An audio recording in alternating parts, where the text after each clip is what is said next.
Welcome to the Thunderdome. Wow, that's really. Is it? Oh, it's this thing. This thing, not that microphone. I apologize.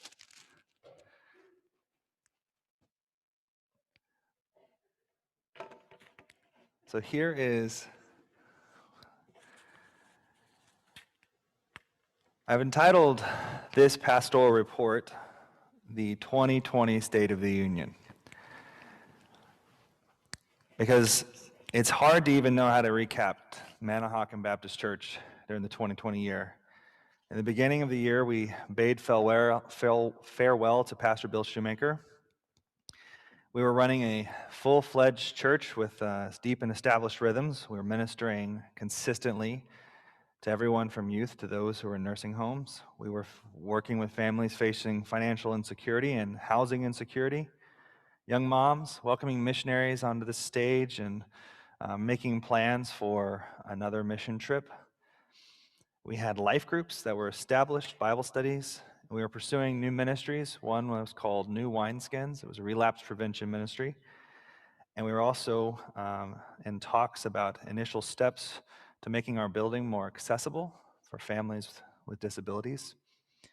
Then on March 12th, upon the insistence of our government, the elder board chose to shut down Manahawkin Baptist Church's operations. And the initial estimation was that we were going to flatten the curve over the course of 2 weeks. It lasted 115 days. And we are now 269 days into this new and upended norm. We continue to walk a tightrope every single day of how to walk and hold a church in a pandemic world. And it's hard to measure what we've lost because there's been so much loss on a global scale. It's interesting, before Monique died, I got a chance to talk with her, and she was describing conditions that sounded exactly like what we were experiencing here. And it was so interesting to then talk to missionaries in Vanuatu and people in New York City and find that they were all experiencing the exact same fear. And the losses have been profound. We nearly lost several of our members to COVID-19, and it is still a looming threat over all of our members. We have many members who have experienced life-altering health defects because of it. And in the midst of it, we've also had the normal up and downs of living in this world. Medical problems, financial problems, day-to-day problems. But that's not what I want to do right now, is just rehash the problems. At the insistence of my wife, who knows that she married a pessimist, I call it realism, she calls it pessimism, we're going to look at what God has given us this year. Thank you. Bill departed, and it was a joyful occasion for us to send off one of our own to be the pastor of another church. And that is what saved us financially this year. Had he not been given this new open door, our conversation today would be of cutting back staff, of cutting back every program, of shutting down buildings, but we're okay. And God knew ahead of time the things that we would need. And so we watched God provide for our needs by, a year and a half ago, Bill Shoemaker getting a little burr in his saddle that said, I want to become a senior pastor. We were also forced to recognize that only God knows what tomorrow will bring. It is a gift to have our idols toppled. It is a gift to recognize that despite all of our metrics and all of our algorithms and all the things that we do to set up ourselves for the future, it's not a calendar that tells our church what we're supposed to be about. It's not planning programs. It's God. He alone knows what tomorrow will bring. It's a reminder that our church is a people and not a building. I've said it in jest in the past, but it is true. If our church were to lose this facility, we would be okay. We experienced a test in this in a profound way this past year. And nobody likes wearing masks, and nobody liked having to do everything online. But it shows us again that the gospel is still true, that God is still at work, even though our world is upended. It also reminds us that meeting together is intentional. Now, as much as ever, we have to be people who are intentional to meet with our neighbors, to share in Christian community. Rhythms only do so much, but choosing to grow, choosing to deepen our walk, choosing to call someone when we would much rather just be alone. These are the intentional rhythms of Christian life, and these are the ones we need to embody moving forward. These are lessons we can learn. It gave us opportunities to meet our neighbors and recognizing our responsibility in our community. It's been absolutely interesting to both have doors shut down catastrophically and watch new ones open up. We get a chance to get to know people in our neighborhood a little bit better. Through the pandemic, I got a chance to get to know the town council and mayor a little bit better, even though my responsibilities as a police chaplain have pretty much been boiled down to zero this past year. And that's okay. God is still in control. It gave us a chance to stop. Think about that. That's a gift. Manahawkin Baptist Church had one plan for itself in 2020, and that got completely shafted. And that was a gift. It was a gift to the future generations of whoever will come and minister in this place and receive God's gospel teaching here. This year, we didn't get what we planned for. God stopped us and every other church in our tracks. We got a chance to take a solid look at the fact that those that we love are more valuable than we thought they were. It's interesting that parents got a chance to relearn the rhythm of being parents, and that family got a chance to relearn a new rhythm for family. On a practical level, it gave us a chance to hire Susie. Maggie and her family chose to move down south, and we celebrate their next steps walking in faithfulness before the Lord. May God open the door. Right as Susie was facing some decisions about her future, God opened the door for us to offer her the job as the church administrator, and she has been awesome.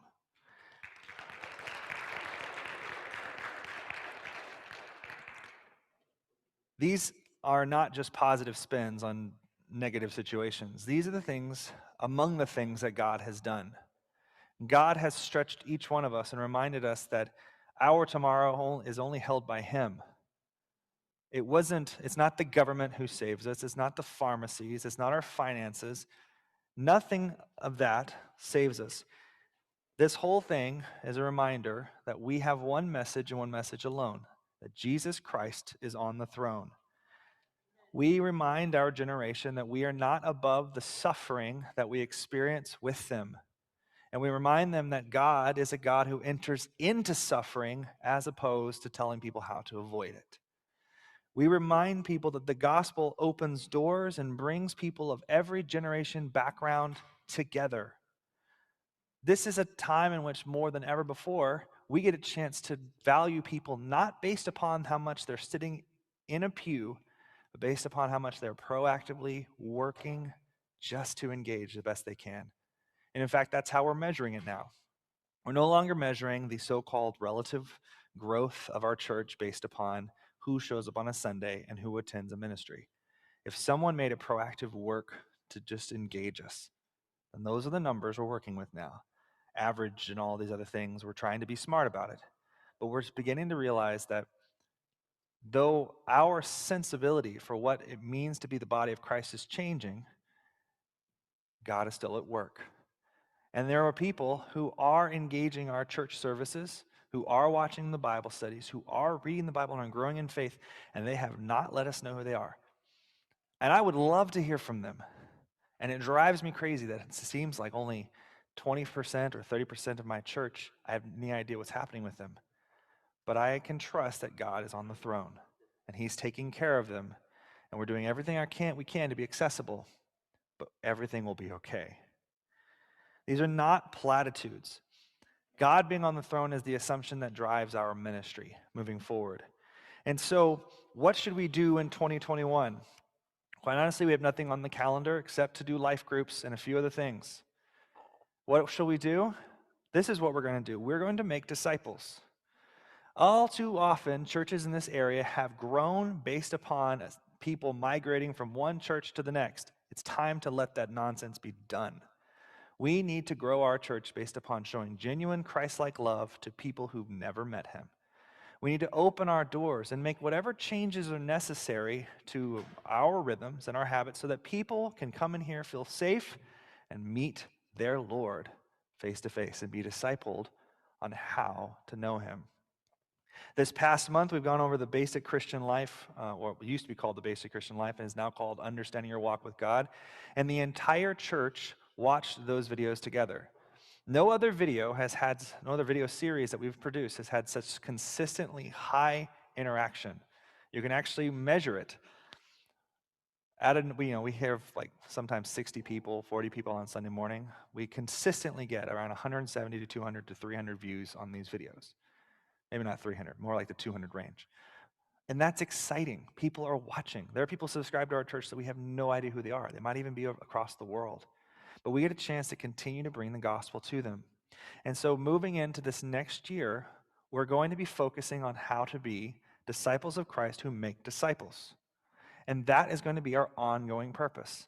Yes, it will require a lot of flexibility and creativity. And yes, things might look worse before they get better. And yes, we might have to spend money that looks like we'll never make back. It doesn't matter. It's all for Jesus, and we're going to keep on keeping on. Because this is the church that God has given us. These are the people. And our community needs us now more than ever to do what our passage said today. We need to walk in wisdom toward outsiders. We need to make the best use of the time. We need to let our speech always be gracious and seasoned with salt so that we might know how to answer everyone. Whether you're watching online or you'll see this video recording later or you're here in person, our mission remains the same. We're going to make disciples. Regardless of what happens with the coronavirus, regardless of what happens in the political sphere, we have one mission and one mission alone. Right now, it requires perseverance. So persevere. Dig deep and trust your Lord. Trust your Lord who's going to turn all things together for good. Trust your Lord who knows who his children are, knows where his sheep are. Trust your Lord. And let's watch him work in 2021.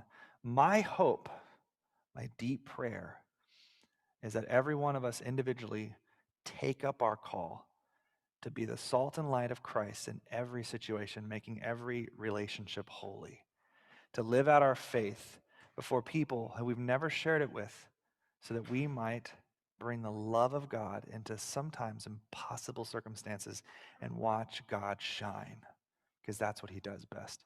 He redeems and he shines with the glory of eternal grace. So it's been a really crazy year, but God is on the throne. We've worked really hard to make sure that every possible end is pursued to make sure that people can engage us and that they can feel like we're for them and here working with them and seeking to serve them.